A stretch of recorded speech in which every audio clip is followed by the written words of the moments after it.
Hello students, today we will discuss about part number 4 from plus 2 class Indian People and Economy, chapter number 7, page number 80 page number 80. Okay, about the conventional energy resources. ठीक है, you can check or hear about special natural gas. Today we will discuss about natural gas. Come on, page number 80. Natural gas, page number 80, part number 4th of this chapter. Okay, now we have discussed about the petroleum, crude oil, petroleum, Mumbai high, you know very well about this. Now natural gas. The Gas Authority of India Limited was set up in 1984 as a public sector undertaking to the transport and the marketing natural gas. ठीक है, ये natural gas को transport system के लिए और public sector में undertaking करने के लिए इसको 1984 में पूरी तरह से परमिशन मिल चुकी थी. ठीक है, गैस अथॉरिटी जो थी लिमिटेड वो बनी थी ये कंप्लीट 1984 में. It is obtained along with oil in all the oil field, but exclusive reserves has been located along the eastern coast as well as the Tamil Nadu, Odisha and Andhra Pradesh, Tripura, Rajasthan and offshore wells in Gujarat and Maharashtra. Natural gas है, ठीक है, हमें पता है natural gas है. ये भी specially जो पेट्रोलियम सिस्टम होता है उसके साथ साथ इसको प्रोड्यूस में लाया जाता है और ये काफ़ी एक्सक्लूसिव रिजर्व है इसके. काफ़ी हमें पता है इसके काफ़ी एरियाज़ ऐसे हैं जहाँ पर काफ़ी ज़्यादा मात्रा में नेचुरल गैस मिलती है. ये ऑयल फील्ड एरिया के आसपास में मोस्टली ये पाई जाती है. आपको पता अच्छी तरह से ऑयल फील्ड एरिया जहाँ भी होता है, ठीक है, पेट्रोलियम के साथ साथ ही समझ लीजिए कि नेचुरल गैस भी प्रोड्यूस होती है. ठीक है, कुछ उसके साथ साथ में नेचुरल गैस के रूप में जो CNG गैस होती है उसको भी बनाया जाता है पेट्रोलियम से, बट नेचुरल गैसेज में रूप में मोस्टली ये उसके साथ भी पाई जाती है. ठीक है, तो इसमें Tamil Nadu, Orissa, Andhra Pradesh, Tripura, Rajasthan and the offshore wells in Gujarat and Maharashtra, ये मोस्टली एरियाज़ है जहाँ पर मोस्टली नेचुरल गैसेस यहाँ पर पाई जाती है. ठीक है, ऑयल रिफाइनरीज़ की अगर हमने कल की बात की जाए तो हमने ऑयल रिफाइनरी के बारे में हमने पढ़ लिया था कंप्लीट. ये मैप आपने देखा होगा. ठीक है, उसके अंदर मैं आपको बता जा रहा हूँ एट प्रेजेंट कुछ एक जो ऑयल रिफाइनरीज़ हैं जो मोस्टली इम्पोर्टेंट हैं, कौन कौन से पार्ट हैं, तो वो अगर हम डिस्कस करना चाहें तो यहाँ पर दे रखे हैं. जैसे कि जामनगर है, कोयली है, मुंबई है. ठीक है, वो मोस्टली जो एग्जिस्टिंग जो एरिया है ऑयल रिफाइनरीज़ के, वो ऑयल रिफाइनरीज़ को शो किया गया है. ठीक है, जो पहले यानी कि पहले बन चुके हैं 100% यूज़ में लाए गए हैं. फिर मैंगलुरु है, मैंगलुरु ये कर्नाटका में आपको पता है अच्छी तरह से. कोची है, ठीक है, उसके बाद में जस्ट आफ्टर दैट या तमिलनाडु में नागामपट्टिनम है. ठीक है ना, उसके बाद में चेन्नई है जो उसकी कैपिटल है. फिर आंध्र प्रदेश की अगर हम बात करें तो तातीपाका है, विशाखापट्टनम है. ठीक है, उसके बाद में उड़ीसा की अगर हम बात करें तो उड़ीसा में पारादीप है.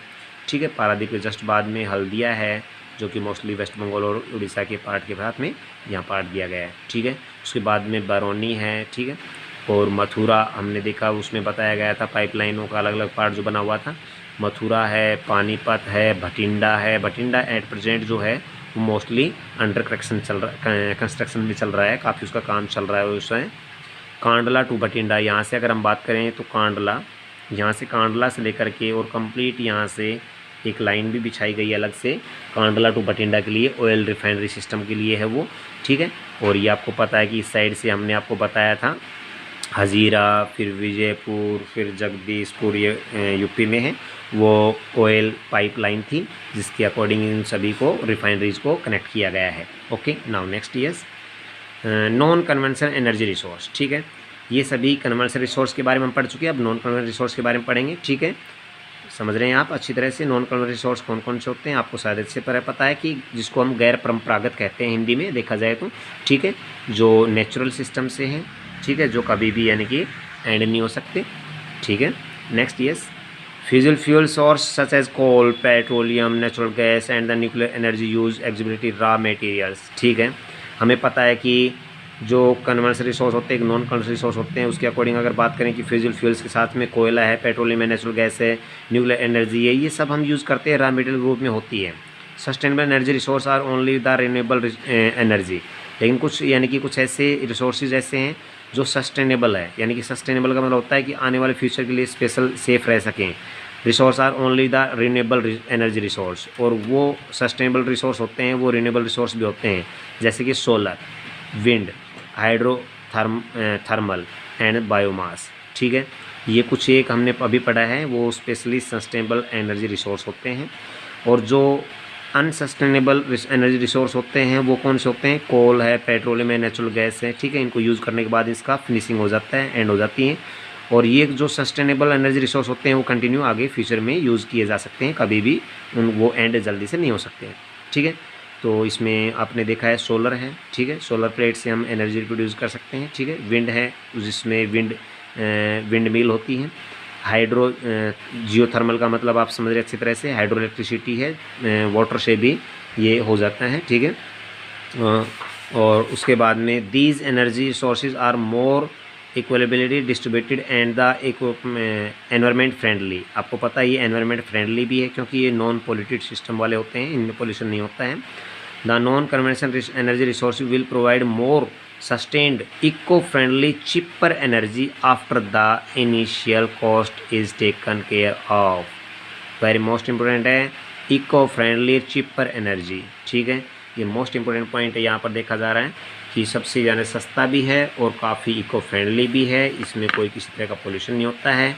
Now come on page number 82, nuclear energy resources. Okay, nuclear energy resources, nuclear आपको पता है परमाणु ऊर्जा जो संसाधन होते हैं उनको बोला जाता है।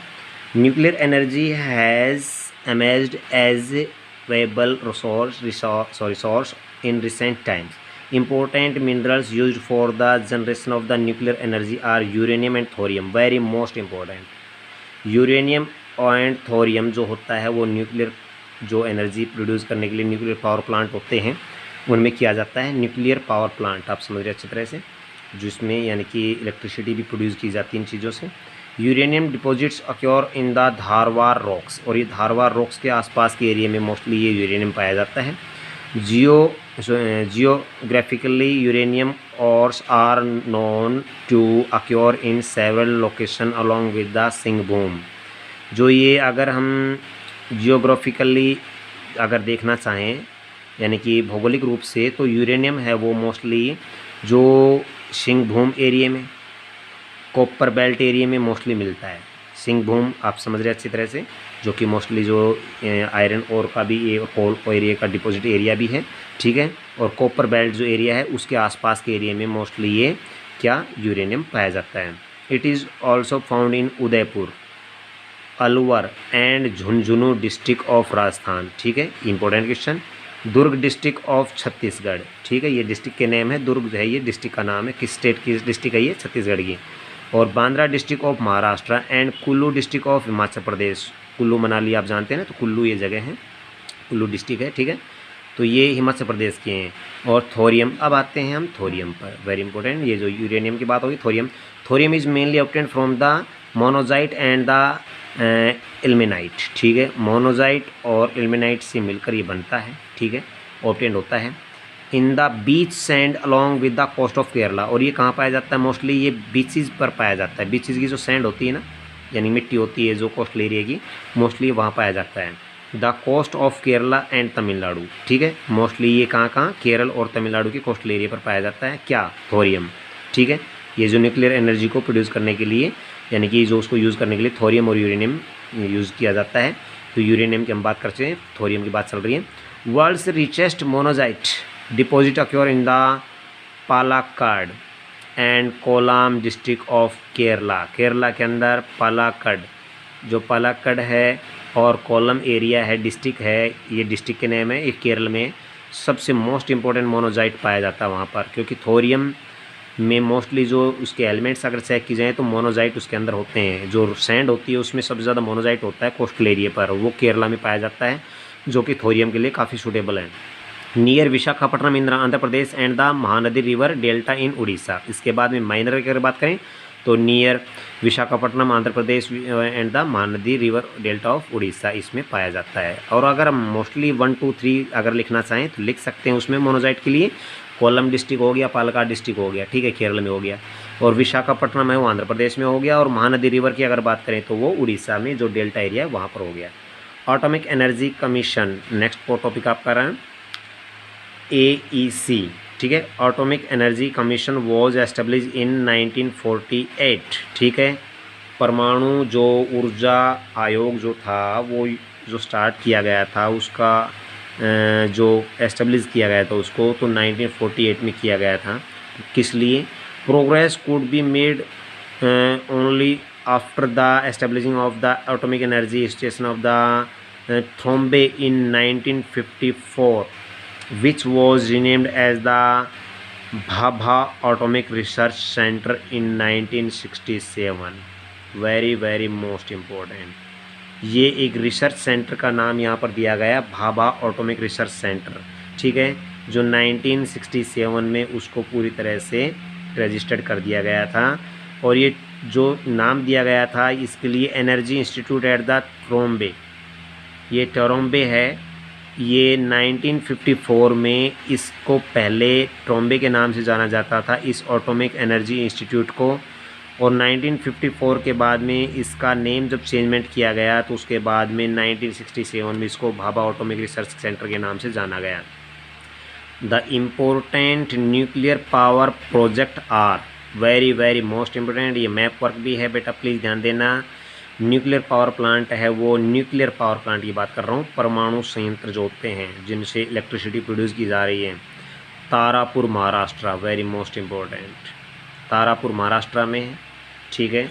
नेक्स्ट है रावत भाटा नियर कोटा राजस्थान, ठीक है, रावत भाटा आप समझ रहे अच्छी तरह से, रावत भाटा नियर कोटा राजस्थान, कलपक्कम तमिलनाडु में है, नरोरा यूपी में है, और कैगा कर्नाटका में है, और काकरपारा गुजरात में है। ये मोस्ट इम्पोर्टेंट आपके जो कि न्यूक्लियर पावर प्लांट और प्रोजेक्ट के नेम आ चुके हैं।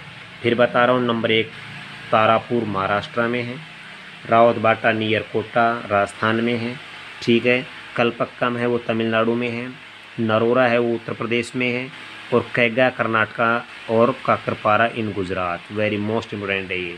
अब चलते हैं सोलर एनर्जी, क्योंकि नॉन कन्वेंशनल रिसोर्स के अंदर हम चल रहे हैं, ठीक है। सोलर एनर्जी क्या है? ये sun rays tapped in photovoltaic cells, very most important, photovoltaic cells. आपको पता है कि सूर्य की किरणें सीधी जब गिरती हैं तो वो एक सिस्टम होता है उसके अंदर फोटोवोल्टिक सेल लगे रहते हैं, उन पर गिरने से वो ऑटोमेटिक वो एनर्जी प्रोड्यूस करती है। Can be converted into energy, यानी कहीं भी फोटोवोल्टिक सेल लगे हुए हैं उस पर धूप गिरते ही वो ऑटोमेटिक क्या होगा, एनर्जी में कन्वर्ट हो जाएगा, नॉन एज सोलर एनर्जी, उसी को सोलर एनर्जी कहते हैं। The two effective process considered to be the very effective type the solar energy are the photovoltaic and solar thermal technology, ठीक है। इसके अंदर फोटोवोल्टिक सिस्टम और सोलर थर्मल टेक्नोलॉजी लगी हुई है। Solar thermal technology has some relatively advantage और all over other than non-renewable energy resources. It is cost competitive, the environment friendly, and easy to the construct. Solar energy is the 7% more effective than coal or oil based plants, and 10% more effective than nuclear plants. Very most important point आ चुके हैं, ठीक है। Eco friendly system है, without pollution की है, solar energy system है, ठीक है। इसकी कॉस्ट है काफ़ी कॉम्पिटिटिव वाली होती है, एनवायरनमेंट फ्रेंडली होता है, इजी टू कंस्ट्रक्ट होता है, ठीक, उसको लगाना भी चाहिए। Solar energy 7% more effective than coal, कोयले से ज़्यादा 7%, ठीक है। और ऑयल बेस्ड प्लांट की अगर बात करें तो 10% मोर, ठीक है। ये इंपॉर्टेंट पॉइंट्स आप प्लीज़ ध्यान दे लेना अच्छी तरह से। Next, it is generally used more in appliances like heaters, crop dryers, cookers etcetera, ठीक है।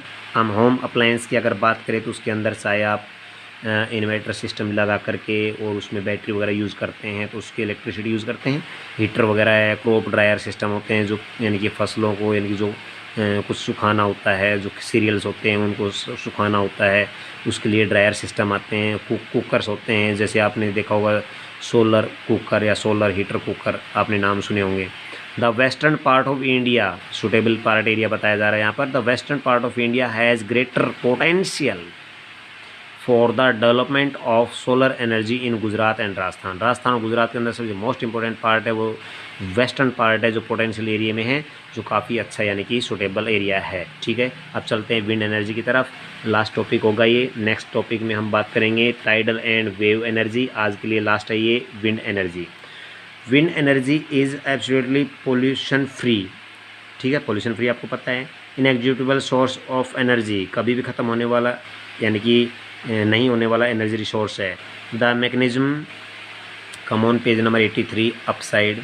Okay, now the mechanism of energy conversion from blowing wind is simple. आपको पता है कि कोई भी हवा की साइड जब चलती है तो कन्वर्जिंग सिस्टम के अकॉर्डिंग उसको पूरी तरह से एनर्जी में यूज किया लाया जा सकता है।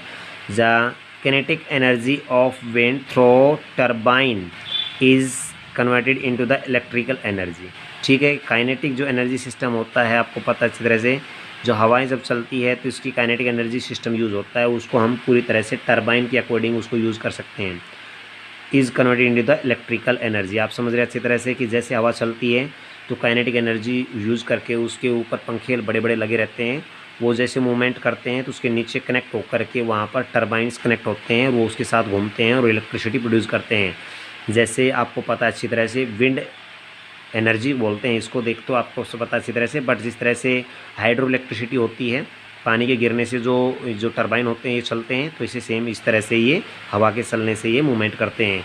The permanent wind system such as the trade winds. आपको पता है कि जो हवाएं स्थायी होती हैं यानी कि जिसको बोल सकते हैं परमानेंट विंड्स होती है ना, मोस्टली वो ट्रेड विंड्स के नाम से भी जानी जाती है, याद रखना।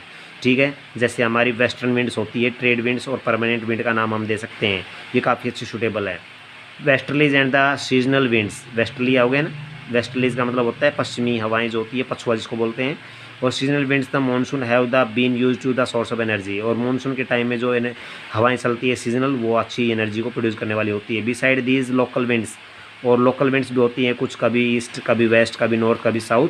ठीक है, land and sea breezes can also be use to the produce electricity. ठीक है, हवाएं जाए जिस एरिया से चले उसको हम पूरी तरह से अच्छी तरह से इलेक्ट्रिसिटी को प्रोड्यूस करने के लिए उसमें यूज़ कर सकते हैं। India already has started generating wind energy. It has the ambition of the programme to the install 250 wind driven turbine with the total capacity of 45 megawatt. 45 megawatt को प्रोड्यूस करने के लिए 250 विंड ड्रेवन सिस्टम टर्बाइन लगाए गए हैं। ठीक है, उसकी कैपेसिटी बता दी है 45 megawatt. Spread over 12 suitable location specially in coastal area. और कोस्टल एरिया पर ही मोस्टली इनको 12 सुटेबल एरिया फाइंड किया गया, वहाँ पर इनको लगाया गया है। The ministry of non conventional resource of energy is developing wind energy in India to lessen the burden of oil import bill. आज ऑयल के इम्पोर्टेड जो बिल होता है बहुत ज़्यादा महंगा होता जा रहा है, उसको कम करने के लिए आज पूरी तरह से जो ministry of non conventional resource के लिए बनाई गई है, उसका काम यही है कि हमें ज़्यादा से ज़्यादा एनर्जी को प्रोड्यूस करना होगा, विंड एनर्जी को। ठीक है, the country is potential of wind power generation exceed 50,000 megawatts, of which 1/4 can be easily harnessed in Rajasthan, Gujarat, Maharashtra and Karnataka. Favorable condition for wind energy exist। ठीक है, very most important point थे यहाँ पर। सब ज़्यादा यानी suitable area कौन सा है विंड एनर्जी के लिए, वो आ गया यहाँ पर Rajasthan, Gujarat, Maharashtra, Karnataka. Very most important point है। ओके, नेक्स्ट वीडियो में हम जो पढ़ेंगे वो टाइडल एंड वेव एनर्जी पढ़ेंगे। Okay, bye bye.